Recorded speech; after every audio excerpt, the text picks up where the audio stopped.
everyone. Yay! Happy Valentine's Day. Welcome to the Beyond the Body Count podcast. Oh, hearts for you. Are we starting with the hearts already? Yes, I mean, it's Valentine's Day. We might as well. I can't be super fun like you, but yes. Yeah, hearts to all of you. We're doing the special episode today on Valentine's Day. We're actually recording this on Valentine's Day. Yes. To just spread the love with all of you. We also have some awesome topics today that have to do with horror and love gone wrong. We're going to be diving in today to all of it. Relationships, everything is on the table today. And you know what is on my table right now? I don't know if it's on your table right now, but I have a little drinkity with me today. Ooh. Yeah. I have a drinkity too. I spiked mine though. Ah! Adult beverage, yes. Pray tell. What are you drinking? Can I ask? Just a little bit of vodka and some Starburst. So we'll see how weird I get, you know. Keeping it real. You know, great minds think alike. I've got a little bit of New Amsterdam with this Jolly Rancher flavor here. So, weird is okay here, right? I feel like they expect it now. Yeah. If you watched our live, we're weird. So weird. We're weird. What were you going to say about our live? Because we just went live before this on Instagram. So if y'all missed it, you can watch the replay on our Instagram accounts. We were on one. You know, lives are never rehearsed. They're never scripted. We just go with the flow like we are now, and we're weird. You know, so it is what it is. Well, it is what it is. Let's cheers real quickly. I want to take my little sippy sip. I think you already sipped, right? I didn't sip. I did. So, I did some of it during the live to get through the liveness of it. All right. Cheers. To another weird Valentine's Day. Weird. But it's all good love. Yes. Amen. Ooh. Oh my God. This is good. This is so good. All right, now I'll have to indulge with the watermelon because I love watermelon. I went through like a watermelon rabbit hole where I have like watermelon lip oil, watermelon face spray, like I'm with the watermelons. Yeah, watermelon face mask. Love it. So why not drink it? Well, carcass out. With carcass out. Sorry. Squeezed carcass out, yes. Rind out. If you know, you know. Oh my God. I gotta slip in a reference here or there. Woman, you're gonna love this. This is so watermelon pucker. This is so like everything about Jolly Rancher was like literally captured in this new C4. Yes. And yeah, and the New Amsterdam definitely levels it up for sure. You've created a new cocktail. Yes, I have, and it's only Goodwill, not ill will, not ill will, Goodwill. Not ill will.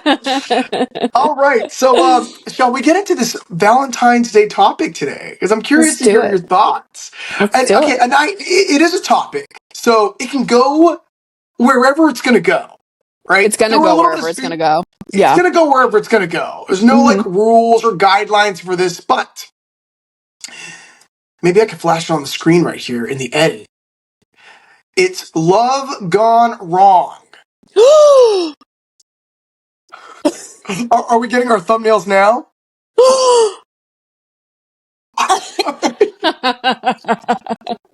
Love gone wrong. I love it. Love gone wrong. And horror. So, horror movies. Nothing's off. Everything is on the table for this topic.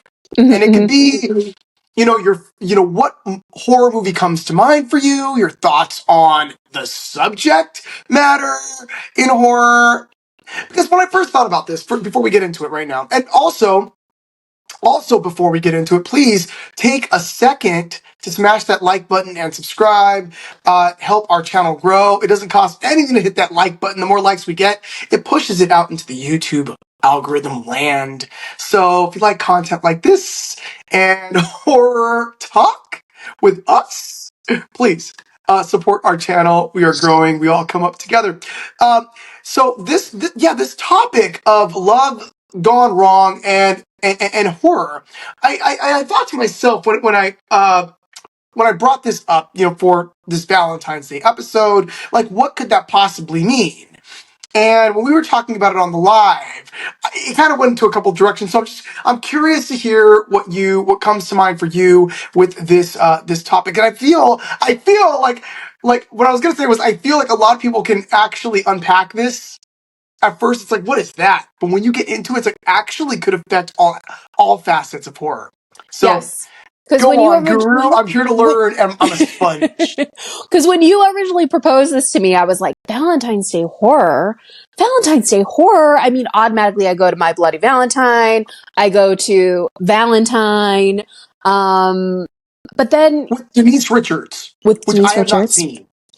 Which I haven't seen since, oh my gosh, for a while now. I think it became alive again during the pandemic, and I think I rewatched it during the pandemic. But the first time I watched it was like 2001, back in the day. And it's very like, I don't remember very much from it. It's not very memorable. And I feel like that is a thing with a lot of Valentine's Day things, that they're not very memorable. There's always a slasher killer. There's always some sort of relationship. But when we started to delve more into like love gone wrong, I mean, of course I have to bring up my favorite of favorites, The Ruins, because that is love gone wrong. If you don't know the movie, it's two couples. They go down to Mexico, and they find out about this ruins, and they go on this excursion with a friend of theirs to go find one of their brothers, because he hasn't been back since he went to go check out these ruins, and all this chaos and mayhem erupts. And it's like two couples love, things kind of possessing them. So then one thinks that they're, romantically involved with the other. So that's tremendous love gone wrong. But at the end, love also helps one survive. So love gone wrong, but positive love, So Okay. I recommend The Ruins this Valentine's Day. Okay, so I want to dive deeper into that, like into this, like Okay. love is what helps them survive, and then the relationship dynamics of that story. But before we dive into that, you've brought this movie up so many times, or a lot, often throughout the years of our friendship, knowing you've brought this movie up, and I always say, I'm like, oh my gosh, yeah, I gotta watch it. It's got to be on my list, and I still to this day have not seen this movie. What is it about this movie that you love, that speaks to you? And is it like how would you rate it in terms of like, is it a hard R? Is it what genre of horror for those watching who've never seen The Ruins, who are looking, because I hope that through our podcast, it also informs people to add something to their list as well. Because I walk away from our episodes wanting to learn more and do my own homework. What would you categorize this movie? Why do you like it so much? And how would you kind of maybe sell a horror fan on it? It's definitely like I'm super obsessed with destination horror, and when I ever say like destination horror, I mean like, leaving your home and going to some exotic place, or moving into a new home, or just you're putting yourself into this environment. And so that's what they do. They put themselves in this environment, and then they have to survive. And the reason I like The Ruins so much, and to try and not be spoiler alerts or give like a lot away, is that I think it's extremely creative with only like a one solid location. Like there are a couple other locations that they use, but there is like, the movie concentrates on one location, and they really maximize that one location. And it's so creative and interesting. The relationships, I think the relationships are really just beautifully created and done. And then, you have the the sacrifice of the love at the end. And they kind of leave it where does it continue? And there are multiple endings that were shot. And so Ooh. I think all of them could have worked too. I mean, this is based off of a book. I started to read the book last year, and then for some reason I just kind of moved on to something else. It wasn't really holding my attention, maybe because I already knew what was happening because I watched the movie so much. But based off of a book, and the guy that wrote the book also wrote the script. You know, and I feel like that is super beneficial. If you ever watch Gone Girl, you know, she wrote the book, she wrote the script. I always think that is always like the best thing because they know their stories the best. They know how to bring it from pages to screen. And I just think that it was so hashed out and they just knew what they wanted to do. And I believe it was the brother. I don't think it was the writer. I believe it was the brother that directed the movie. So like they were all hands in. And I just think that it was just brilliantly done. It's never boring. It's always interesting. Every time I watch it, something new kind of piques my interest or I am like, oh, that's creative how they did that or whatever. So, yeah, I always suggest The Ruins. I love it. Okay. Oh my gosh. Okay. Now I really want to watch it. And I'm sure I've said that before. Yes. I really want to But watch it now. I now have the DVD, so you may be forced to watch it. We may have to have like a watch party or something, but I would love that. Absolutely. if we don't get banned or anything, but yeah. Don't cancel us, y'all. Don't cancel us. Well, I heard if you talk over it, like, gosh, I heard that like YouTube allows, like if you talk over a clip enough or whatever, then somehow the sound, if we turn down the somehow sound, altered in a weird way. Yeah. But then, that would require me like to train myself to talk over a movie because I cannot stand that. I get so absorbed in like movies too that I'm just like, I'm just like, don't, we gotta watch it, That's how I am. Yeah. All right. So without spoiling too much, because I do want to watch this movie, and and also comment below if you've seen The Ruins. Maybe you have a take on how love helps you survive or love gone wrong. I mean, does it follow that theme for you? Maybe you disagree. Maybe you agree, and or it's also one of your like movies that you could watch over and over again. That says a lot. When you can watch a movie over and over again and still have fun with it. And I think also as a filmmaker, we're always trying to stretch the boundaries of what we can do in like one space and maximize our locations, also maximize storytelling. Like if you could tell a story in like one location and build it on the relationships, like then you've got gold. That's all you, everything else is gravy. All the special effects, all of the different, things that you can add to it will only enhance the story. You have to have a story. And what can you say about, I guess, the love gone wrong piece? I have a lot of questions. And I know that like, if I ask a lot, you might have to give some of the story away. But you kind of mentioned with the brother, there's a brother on a trip, there's a couple, and they might be having affairs with each other, or I'm sorry. It kind of close.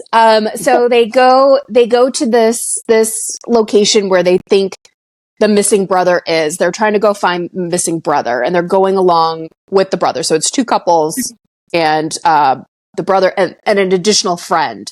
They're going to look for the other brother, and they stumble upon the ruins, and something happens, and they end up having to be on the ruins. And okay, they so are not ruins. Set this is. Do you mean like Stonehenge? Do you mean like it's kind of like a Mayans ruins type thing. All right. Okay. This is okay. But fun fact, this was shot in Australia, so go figure. But they made it look really legit. But they are then having to be on the ruins, and then they start becoming one with the ruins. Okay. And oh so my gosh. becoming one with the ruins makes you start to be delusional. And so fights erupt and certain things happen. And I feel like if I talk too much or say more that it's going to give it away, but they become one with the ruins. Okay. I'm referencing, so I have some references in my mind already for things that I think might be similar to that concept of kind of a character kind of losing themselves in something, and and they all kind of like are They become they're all obsessive. losing each Yeah. other at different. It's messing like Yeah. with their mind. They might be getting different messaging, being told to do different things, and I think that like it's how you execute it. What I've always said was, and I know people in my life who take their art very seriously, or they take their, what do we call it, intellectual property very seriously. So if they wrote a movie, let's just say about a vampire, let's just say, for lack of a better word, like let's use an example about a vampire, or a creature, and they find out that another filmmaker is making a film about a very similar creature. They're like, oh, wait a minute. I was gonna write. I wrote a movie about that creature, and my thought always is like, but you know what? But nobody's gonna execute it the way that you are gonna execute it. Agreed. Yours is Yep. completely different. And even if you have the same number of characters, the same town, the same folklore of this origin of this creature, you're going to tell your story very differently than somebody else because it's your voice. And so I feel like I've got some references in my mind for some movies that are similar to what you just described in The Ruins. And some of them have potential to go off the rails, but not in a good way. Because sometimes, you know what I mean? This kind of, not Lord of the Flies business, but just kind of like almost, kind of becoming one with the force, or one with the very tribal. I think of Yellow Jackets in a way, you know what I mean, as well. But very, that same concept. But it still has to be grounded enough, because like if it's not grounded, if it can go literally too far to where it could be almost living in wacky town, where now it's becoming a little comical, where we're losing, so I think it's a fine line. I mean, unless that's your intention, I mean, if that's your intention as a filmmaker, is to do something that just goes to like Wackyville, then power to you. But if your intention is to stay grounded, it's a balance, because you got to suspend disbelief. And that is actually something that happens. I think there have been like psychological prison studies that happen in this way, with, taking the concept like ruins. We have psychological prison experiments where they confine them all, you know what I mean? And suddenly they think that they're obeying orders, but really there's nobody there anymore. And so they're becoming one with the experiment and treating each other a certain way. So it's really it's a character study at its core, to, I think, pull off movies like that. Absolutely. Absolutely. I agree. Yeah. Intelligent filmmaking. And I think it's really cool that the writer is involved in the actual directing of the movie. Yeah. I don't know if I think the brother directed it, but he wrote the script, and I'm sure he was hands-on for sure. Yeah. Because I think that's what also made I guess that's also a relationship gone awry, Gone Girl. I just think that was just so brilliantly done, because the writer took her story and she wrote the screenplay. And like, I just think if anybody else had written it, it would have lost, like you said, that voice. It would have lost that feel, that vibe, that mystery, that eeriness, that interesting search, or that kind of thing. Yeah. What's interesting is, I feel like, and I'm going to get to my pick in just a moment, but before I do, I want to say something about that. I find that it's interesting that when projects are smaller, like on an independent scale, it seems a lot easier to hold on to your vision a little bit more than when a movie gets bigger and bigger, or there's studio voices and other hands at play. And, the fight for a storyteller or filmmaker, or even just a team, is to, if you can make it to the end of the movie, in the can, and then post-production still having held on to some of your vision of your story by the end of it, because we know compromises have to happen, but if you can hold on to it enough, I think that's great. It's like we hear about like some of these big, like these studio movies that like, we were able to make a low budget for under $5 million. And to us, we're like, what? But, for them, they do, even on that scale, get to hold on to their voice a little bit more. Was Gone Girl an indie? No, David Fincher directed it, I believe. I haven't seen Gone Girl either. What are you doing with your life? Go watch it now. I read the book and I watched the movie. I thought it was brilliant. Brilliant. And I've heard that by multiple people. Like I've heard that by like you are. I've heard like what you just said. Like you have to watch Gone Girl. Like I've heard that before. I'm like, yeah, it's on my list. I will definitely go watch it. I'll have to watch it, and I have to watch Hustlers as well. Oh my god. Best JLo movie ever. I love Hustlers. I've watched it numerous times. I think she's so fantastic in it. But that's a whole other episode, the previous one. Yes! Thank you. So, episode 6, y'all. Crunch, crunch, everybody. Hey, look, if you didn't think we were the channel for the crunchy, crunchy ASMR of it all, you know what I mean? You are wrong. We do many things. Maybe not always intentionally, but episode 6 will be satisfying to the ear and possibly the taste buds. Well. Yeah, I know my taste buds are still recovering, but Oh my! I can't wait to do another mukbang food snack free for all again. Yeah. I know we talked about the spicy, but I think I got to get like my gut into an ironclad gut before we even venture there. You have no idea how bad I want to do a spicy challenge with you. Like, I start sweating. Yeah, exactly. I'm an Irish girl, y'all. It's on theme with Valentine's because it's like, how much do you love yourself? Yeah, and some of these things, like, it can get so hot that, like, it's like, oh, let me drink some milk, or let me drink, like, water's the worst. It actually moves it around even more. Like, people, like, water actually, it's a fire jump all over, and now it's a crap. And you don't want to touch your eyes or your face. I mean, you've seen hot ones before. Well, I also lived in Buffalo for a hot minute, and so that was always hot wings. Anytime you got pizza, it was always hot wings, and I am a mild girl for sure with ranch dressing. And so ranch is necessary. I love ranch it, man. so much. Dilutes it. I don't like blue cheese though. No, not a fan. I'm okay with blue cheese. I'd prefer ranch over blue cheese, but beggars can't be choosers. But yeah. Moldy cheese isn't your jam? Moldy cheese? Like the word jam was in there too. As well. Combining both textures. Sometimes I just don't know what's going to come out of my mouth, but here we are. Here we are. Okay, so I have a pick, and or what should I say is probably one of my all-time favorite horror movies of all time. It used to be my number one.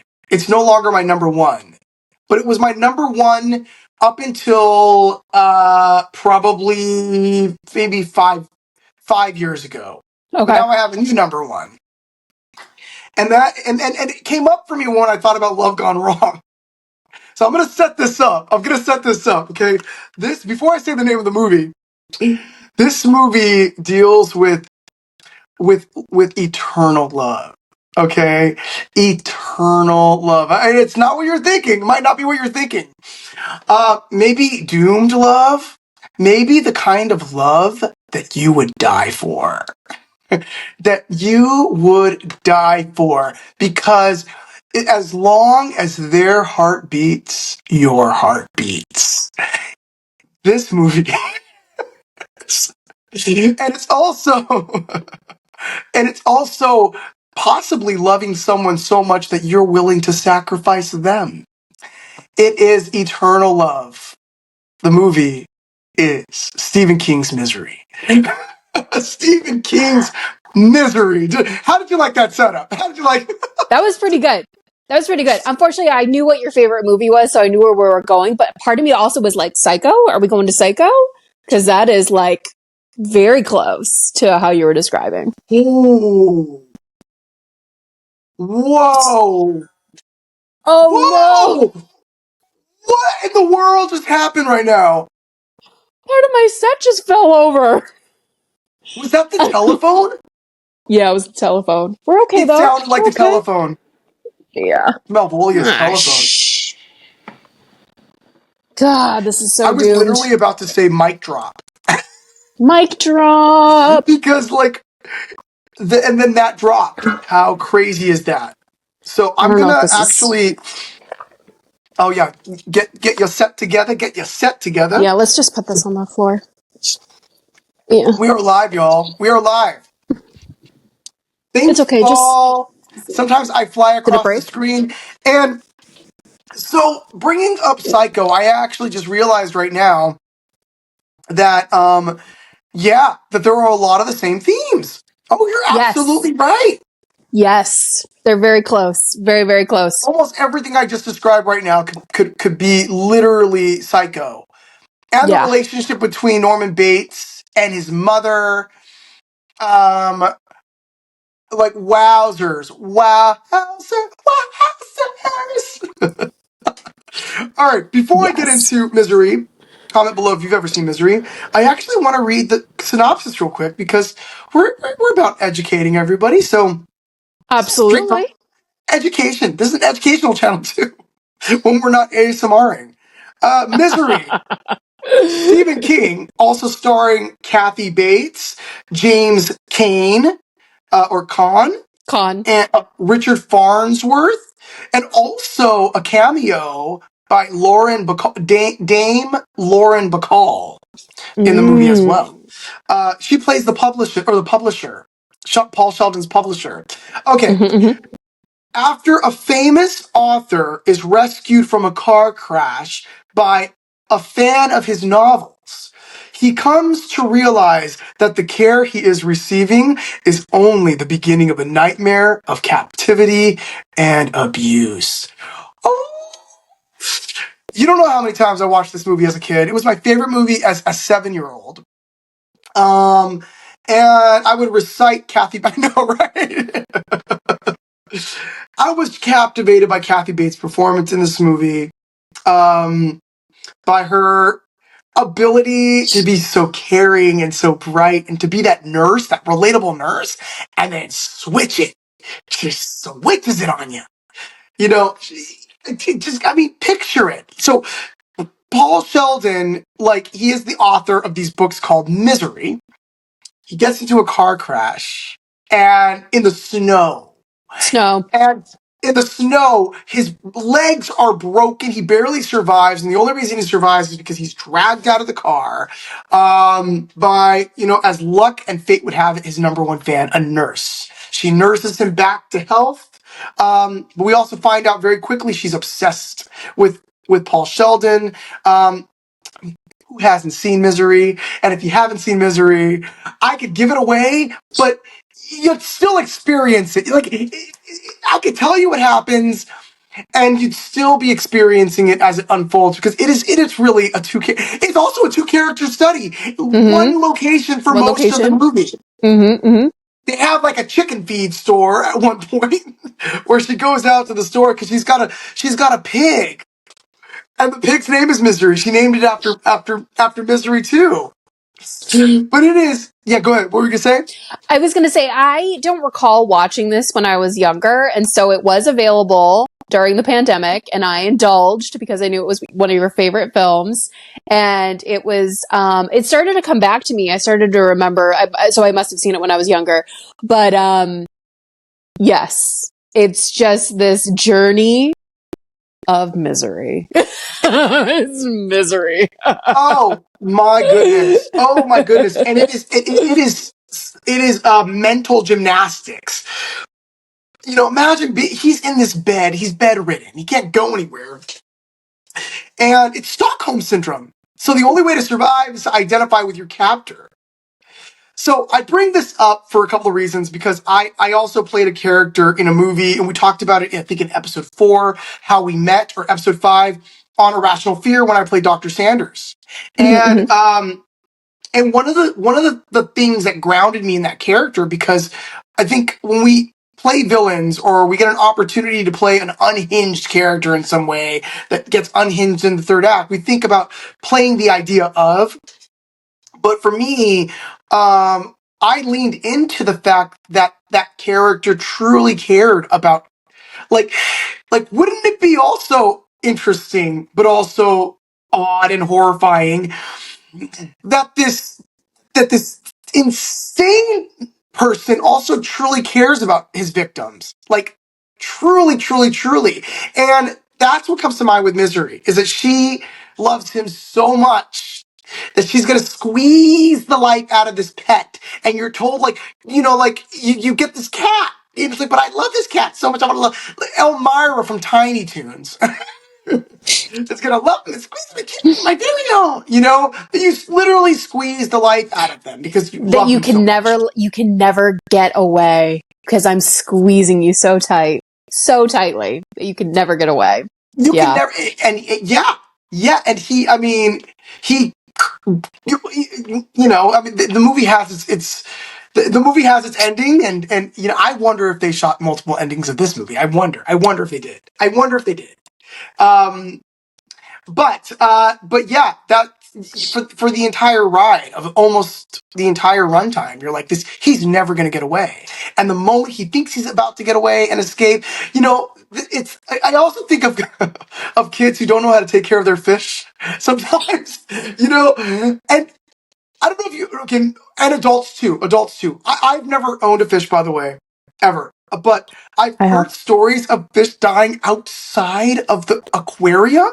Friend, don't even get me started. My fish committed suicide or tried to commit suicide, and my frog that I grew from a tadpole to a little frog, he committed suicide. Traumatizing. I know. You've I never know. shared this with me. Oh my God. Yes. You've I was a never shared kid. this with me. Yeah. Yeah. So I had a fish named Spotty. It was a goldfish, and he had a tank. And we had to end up having to put like a mesh top because he tried to jump out many, many a times. My dad had saved him numerous times, thank God. But Spotty ended up dying of old age. But my parents I've said this many times, so my parents were educators. And so, as a gift one summer for summer education, I received a tadpole in the mail of all things, a tadpole in the mail. You're making this up. I'm not. I'm so not. You're making. It's so funny. It's so funny. And so a tadpole, and then you watch him grow into a frog. And so once he got to a frog, I guess we should have changed his tank or his environment because he would just hang there. He was just miserable, just floating in there. And so I think after a year, one minute he was there and then the next morning he wasn't. We couldn't find him. And my parents didn't find him. My parents didn't find him until that summer when they were redoing the rugs and he was hidden under the radiator. Oh no. Oh no. No. He was suicidal. He definitely was suicidal, and he definitely survived. Oh God, it was very traumatic as a child. And his name was Willie, so he freed himself.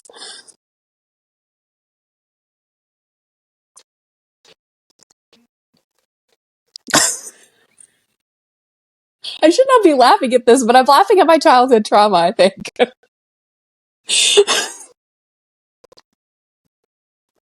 We couldn't find him for the longest time, yeah.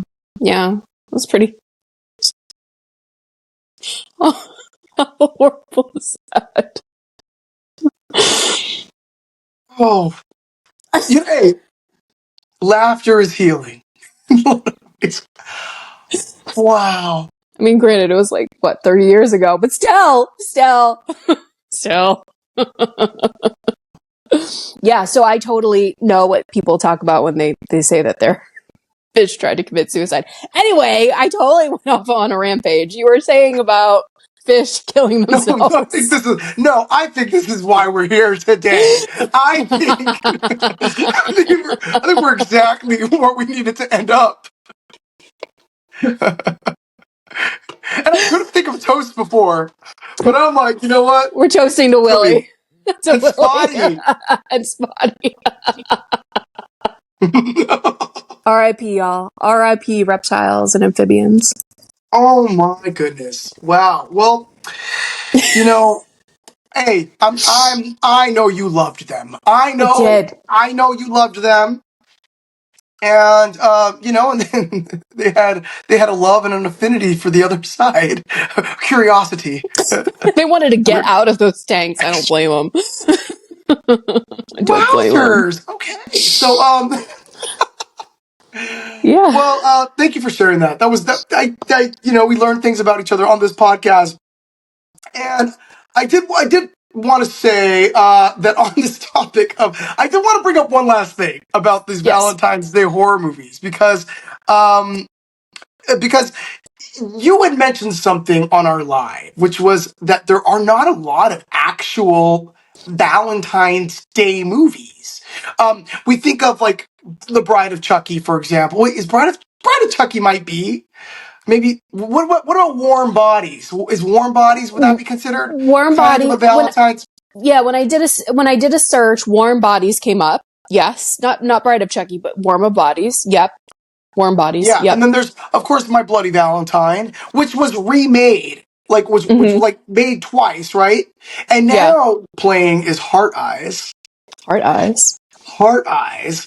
But it's like there are like the movies that we just discussed today would probably not be released on Valentine's Day. But if you look at like love, I feel like it permeates even just like we're talking about the villain today, and then we're also talking about you know, in a place like the ruins, how like love can make you survive, you know, kind of almost, I don't know, maybe gain your sanity back again. And it almost makes me think of that trope. It's a horror trope in across genres. It exists in creature horror. It exists in psychological horror, elevated horror, and this trope is they're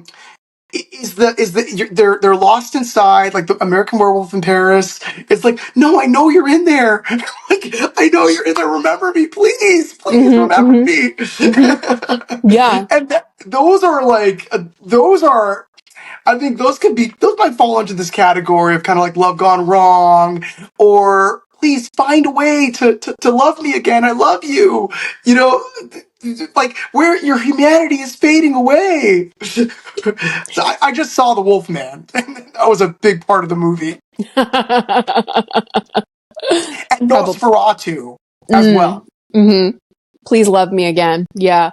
Well, you do know that Silence of the Lambs was released on February 14th. So if you do research, it comes up as like a Valentine's Day movie because it was released on February 14th. And it kind of goes back to the misery thing of like predator and prey, you know? And how that can switch. Well, you know, I always felt like Clarice, you know, had a curiosity about Hannibal Lecter at first. Yeah. I think when we first meet her, and it's been a while since I've seen Sound, I want to revisit that now. I feel like we got to do a movie night. But she's looking for answers. It's very clear.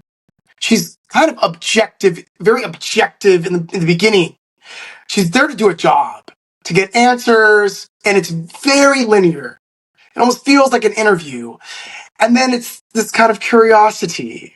And then it almost becomes almost a paternal, like the relationship starts to, you know, to change where it's almost like he is now interviewing her. And there's this almost underlying obsession with one another. And it's also intimate, you know, at the same time. But in order, like you've got to get close. You've got to get close to someone for them to reveal their deepest, darkest secrets to you. Like for you. But then, can you truly be objective at that point? You get too close to the crime, you get too close to the criminal, and it can mess up your judgment. We see fallen heroes in a lot of movies, kind of like lose their way because they get too close to the enemy. And I don't have a lot of movies that are coming to mind for me right now, but I think that's also really interesting. It's an interesting thing to see and to watch. Mm-hmm. Because how can you be? Oh my God! How can you get vulnerability if you're not close? Especially to a telephone. Yeah. I don't know. I keep hitting it. Yeah, it just should be taken away from me. It's trying to jump away. It is. It's like, please don't come near me ever again. And I'm like, all right, it's cool. Anyway. I love that phone. I want it to make an appearance in every movie we do. It probably will be. Yes. It's so battered, though. Now that it's fallen 8,000 times, too. But anyway. It's trying to steal a spotlight today. Yeah. Do you have anything else to add on this Valentine's Day and horror topic of Love Gone Wrong? We did talk about this very briefly earlier, but I will throw out Friday the 13th because Mama's Love is a little askew. Yes. Yes, absolutely. My sweet boy. That voiceover of her kind of telling him, like, you listen to mommy, or I'm probably getting it wrong. Please don't come for me if you're a Friday the 13th fan. No, don't. We're trying to do the best we can right now. I feel like as long as we say that in every podcast interview, we can get away with anything. Let's hope so. Oh my God. I should have said that during our live. Yeah. We're doing the best we can. We're doing the best we can, y'all. I'm doing the best I can. Y'all. Yes, a mother's love. Yes. Oh my gosh. And that was all, like, his entire motivation was no, okay, now before I analyze that, because I might get this wrong, because he wasn't his mom the killer in one of the movies. Am I making that up? No, that's the first one. Yeah, the mom's killer. She's Jason. Is that the one where he's wearing a sack over his head? No, that's the second one. Oh, the first one. Yeah, the sack is the second one, right? When does he actually get the mask? Not until the third one, I believe. Because he's got that pitchfork, right? There's a pitchfork. That's the second one with Amy Steele. Yeah, he's got the burlap sack, and the pitchfork, and that's 2. And so the first one is pretty much Oh God, is this a spoiler alert? The first one is when, mom is killing everybody. Mom is behind everything. He was bullied, right? Because he was different. Yeah. He has like some deformities, correct? Yeah. Right? Oh, am I giving it away? Because there's that scene where he's jumping out of the water at the end, and it cuts. Yeah. Yeah. God, I'm the worst horror hostess, by the way, too. Like, rescue me, please. And this is the thing.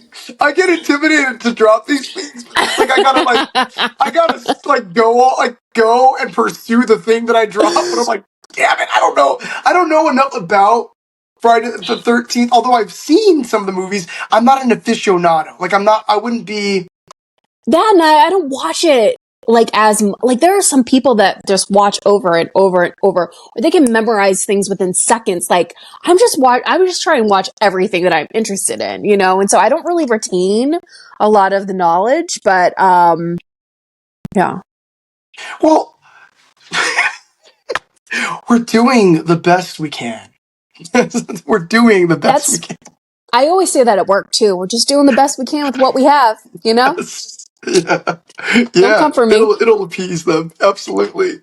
I one last thing I want to bring up. I keep saying that, but I was literally just thinking about Snow White and how that movie is centered around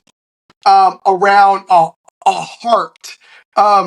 So the entire reason Snow White runs to the forest, the entire reason she meets the dwarves, all of it, is because the queen wants her heart. Also to be the fairest of the land, but she sends the hunter after her to bring her heart, like in this box. Wouldn't that be like Valentine's because of the heart? Very Valentine's-y. Very Valentine's-y. Yep. Yep. And there is a love story there. Yes, absolutely. Absolutely. There is a love story, and the Yeah. dwarves love her, and they all kind of almost want a maternal figure in their life that they don't have. I mean, who Everyone wouldn't? is kind of Yeah. seeking some self love in that movie. The queen doesn't have the self love; she's not like loving herself fully because she has this Well, how envy. can she when she has a mirror that's like, you ain't the fairest of them all, girl? And it's like, Oh, okay. Ooh, this is getting deep now, right? Because that's some now we're bullying, getting yeah. into like what the reflection says about us, but it's our own projection at a psychological level, right? Is the mirror only saying to you what is reflecting back within your reflective heart? Come on now. We might have found the ultimate Valentine's Day love gone wrong horror movie. And I do consider Snow White a horror movie. I mean, it is pretty horrific. Yeah. Very horrific. Oh Very yeah, dark. I mean, it was I think there's like I think it's rated PG because for scary images or spooky images like for kids because you've got all this forest stuff and now obviously we've got the Rachel Zegler version coming out next month. There is a lot coming out right now. Did you know Good. that there's a new Captain America movie like out today? I believe it's Mm-mm. out today. Or to, Chris Evans is back. no, Somebody Chris else. Evans. Well, actually, I maybe. I mean, he might be. It's another Captain America, played by oh gosh, what is his name? It's a new Captain America, Of but Chris course. Evans, he might make an appearance. You never know, right? You never know. He might make an appearance in True. the movie. But I think Harrison Ford might be in this movie too. But we also have, I really want to see Companion. That's the movie I want to go see this weekend. That seems like that's a love movie, right? You know, it's a, yeah, you're right. Purchasing something to love you, right? I think it's, kind of the idea of the movie. Uh-huh. All Uh-huh. right. So last thing, since I've got my computer pulled up right now, I do want to look this up because my curiosity is killing me, and that is this idea of a Cupid movie. And we were talking about this in our live stream, We right? were. How Yes. yes, like has Cupid ever been made, like the actual Cupid, into something that is a horror figure? And we talked about like other examples like Rumpelstiltskin getting its own thing, the Tooth Fairy in Darkness Falls, and My Bloody Valentine could kind of be considered like something kind of like killing love in some weird way. But I'm wondering if there's ever been a Cupid movie. I mean, I recall like in cartoons, Cupid would use his arrow to like strike people or whatever to be in love. But I don't know if like Cupid has ever been the horror villain. But my mind is, and if it hasn't, we should make it. Because can you imagine like the creative kills you can do in a movie like that? With Mm-hmm. like Cupid's arrow or but you know what? Anything that I could think of that might be like heart or Valentine's related, I'm sure they're stuffing that into heart eyes. Like I'm sure Could they're be. using this Valentine. I mean, maybe not. I gotta go see heart eyes. Yeah. Yeah, I want to. I gotta support the cause. Okay, Cupid horror movie. I'm just typing Cupid horror movie. Okay, so there is a 2020 movie called Cupid, Ooh. and uh, after being, here's what it says on IMDb. After being horrendously embarrassed by the mean girls at school, Faye, a practicing witch, summons the evil Cupid to take revenge on all those who wronged her. Oh my god. Okay. You know, this reminds me of Mirror Mirror. There was a horror movie like that was on Cinemax or Showtime back in the day. I think it was called like Mirror Mirror. Uh-huh. And basically the mirror would go and do bad things to the girls around her. At one point she was like on the swim team and they were swimming and it was steaming up the pool at one point to like kind of singe, I think, one of the bully girls like faces off. Oh dear. So this is sorry. Can't see it. This is the artwork. Oh, Oh no. We won't no, be you're able to blending. Yeah. Oh, kinda. maybe if I put it right in No. front of my face. Yeah. I can kinda see it. Okay. Is it a So skeleton? it is sorry. I'm not laughing at them or it or the movie. It's just I'm having this like this is very uh like 20. Actually, this came out in 2020, but it's giving me 2009. Like Mm. how everything looked like Van Helsing in like the Mm-hmm. poster art. Mm-hmm. Yeah. Everything was like Underworld in 2005. That's what this is giving Yeah. me. Yeah. Huh. No, I'll tell you, like, if I could describe it, again, once we get this live streaming thing together, I'll be able to put images on the screen. Show Bear it. with us. Yes. I'm got to update some things. We're doing the best we can with what we have.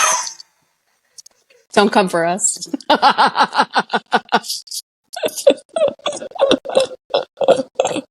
Don't do it.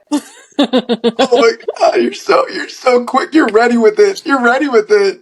You are ready. Yes. I love it. Shows you how Thank many you. times I say it a day. Oh, does it appease them? Do they get appeased? Does it- Majority of the time, people are appeased. Yeah. Yep. yeah. Mm-hmm. Mm-hmm. Mm-hmm. Yeah, Yeah. 'cause you just thought about that. How do you argue with that? Like, You can't. because immediately I want to have empathy for you. For like immediately Good. as a customer, I want to be like, oh my gosh, no, I get it. I get it. Like, gosh, yeah, you're really working hard. It like takes me out of the complaining and wants me to be like, you're You know my like, secrets now.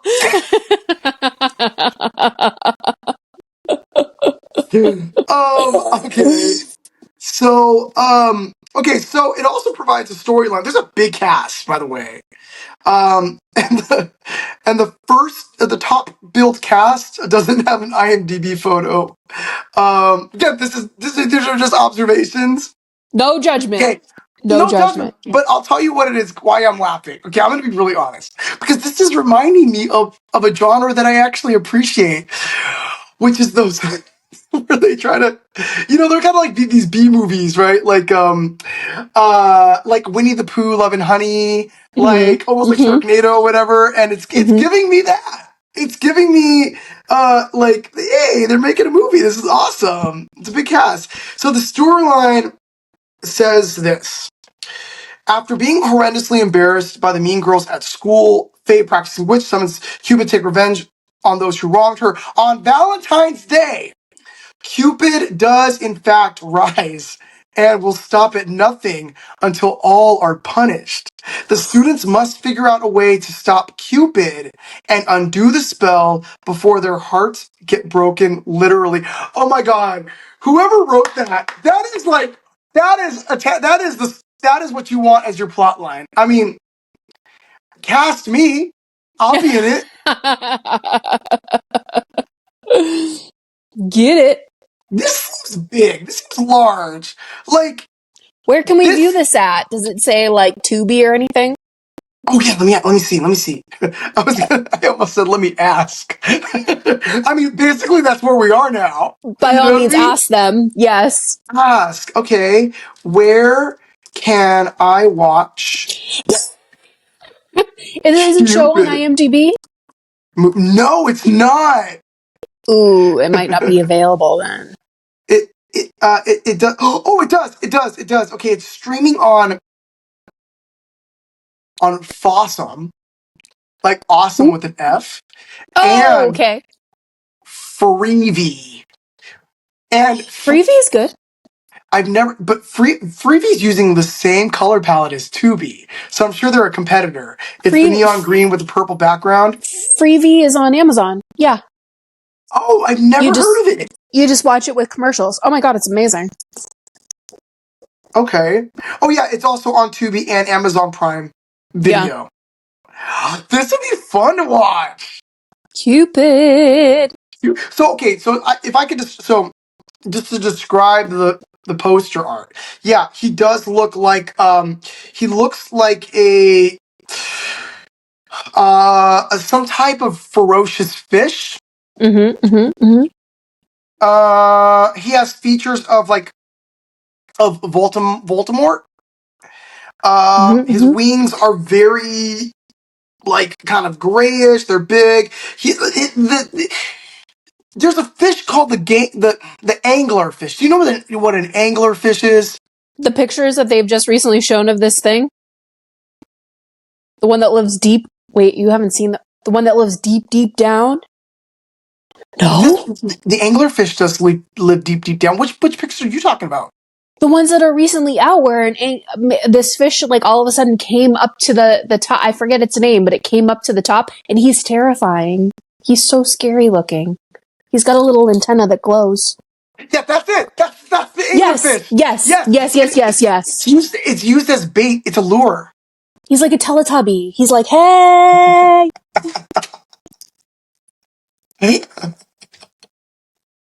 Yeah, with these ferocious teeth. That's what this thing looks like. And then he's pulling an arrow. Oh, and the tagline is, "It'll be a bloody Valentine this year." I love it. Oh, the running time is an hour and 23 minutes. I love that. I don't deny it's going to be a bloody Valentine's. Yeah, I don't deny it. Yeah. There's a trailer. There's some images. Okay, it's definitely yeah. We got to support indie horror. Is that the only Cupid movie that came up? Good question. Let me do a search. Let me do a search here. Okay, Cupid. Okay, there's a 1997 movie. Okay. There's a 1997 movie with Zach Galligan and Ashley Lawrence. Who? Who? It's my favorite now thing when people name drop people. I'm like, who? Who are you talking about? There's I don't know who they are though. A lot of these look like romantic comedies, but that one, the 1997 one, looks like a horror movie. Let me show you these posters are just gonna make you you're like 1997. No, let me see if I can make it large. I want to make it large. Large and in charge. Let me read the. Okay, I didn't make it. Synopsis. Okay, a brother and sister. Oh well, here it came up now. Hang on here. It's gonna be so much easier when I get in front of my face. Oh, that is so 90s. Oh, I can't really see it very well because the background is seeping into it, but that I can kind of picture what it is, and it's so 90s. Everything was like disturbing behavior. Yes. Yes. That is disturbing behavior for sure. Everything was like disturbing behavior. What even was that movie about? Like I saw it, but I almost don't even remember. It was about disturbing behavior.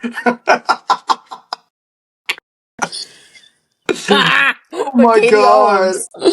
Disturbing behavior. Okay, so I actually rewatched that too probably about a year ago, and it was very disturbing because of their behavior. The style at that time was it was so I moved to a small town and everybody hates me and I have no friends and something disturbing happens. And then all hell breaks loose.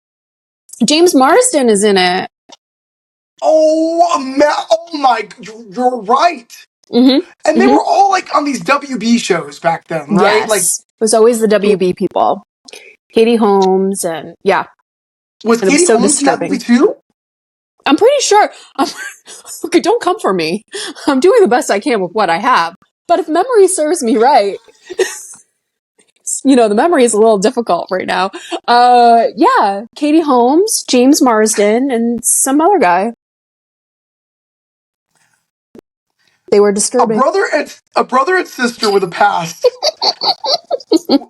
With a past incestuous relationship have a current murderous relationship, and he murders the women who reject him, and she murders the women who get too close to him. Well, where did this episode just go to? What is going on?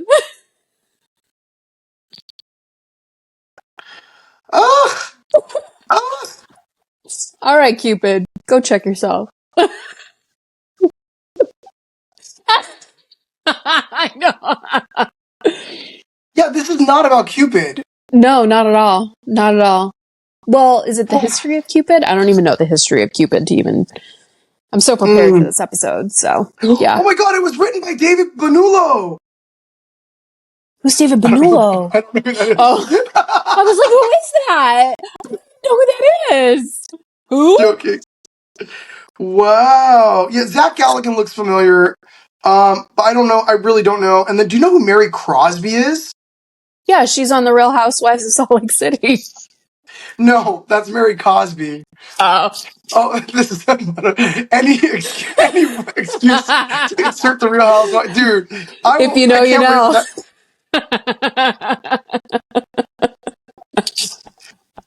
Hold my pastrami soup, please. My pastrami soup. Again, if you know, you know. You don't know when, audience, viewers. No. You don't know when. You will not know the hour or the time. We just kind of... One day you're going to get a full-on review, full-on episode review, and we will be all bravoed up. Watch. But don't come for us, because we do the best we can with what we have. I may look like a doll, but don't play me. Can I be honest with you? I skip through all those intros because I just don't those give intros. I'm just like, bye. Let's get to the meat. I love those intros. What is it? It is introducing the greatest product I've ever marketed. Myself. Yes, Bozeman, yes. Introducing the greatest product I've ever marketed, myself. Well, on that note, yes, this is technically an episode about loving yourself today. Yes. Brag on yourself today. You are the best product. There's no other you.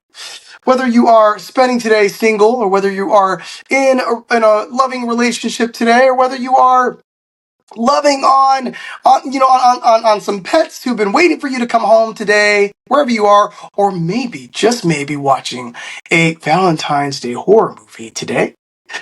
Today is yours, and we are wishing you a happy Valentine's Day. Can I also add what else I love? Yeah. I love KJ Alfrey. Yes, I love you, KJ Alfrey. And that spoiler alert, we actually are going to have our first guest next week. I am so excited. In studio. So I'm so excited. I'm also like a little nervous, but not nervous. Really? No, not nervous, but like excitement nervous. It's excitement nervous. Yeah. Like I want it to happen now because I'm so excited. The energy is going to be insane because KJ always brings it. You always bring it. I'm not going to be near my set, so I'm going to bring it. And it's just going to be a lot of fun. I'll be like, hello. But we're going to have the best time. And we can't wait to do our first interview. I know. Together. And I would love to get, oh my gosh. It's going to be, it may go for an hour and a half. It may be ridiculous. Yeah. It may be ridiculously long. It's okay though. It's like, it's totally okay. It may go that long, but it will be interesting because I love as we're talking about all these things, I'd love to get her take on some of these topics, because Yes. she'll always have something to say, and it won't be the thing that you think she like. It's like funny. She's not like us. Yeah, she's not like us. Because we kind of have like one brain. She'll be so different and have this different opinion and everything. So it'll be like, oh, okay. Yes, yeah. Oh well, I love all things coming up on this podcast, all the growth of the channel, all things this year. We love all of you, and we appreciate all of you subscribing. And thank you all who've been indulging in episode 6, by the way, our Japanese snack video. Please, if you like more content like this, if you like horror talk, if you like movie reviews, DIY, and all things for filmmakers, by filmmakers, please give us a like, give us a subscribe, and help us grow this Beyond the Body Count to 1 million strong. How about that? And on to episode 8. Yes! On to episode 8, everybody. Congratulations, friend. You too. You too. Yeah. I'm done. I've gone through the vodka.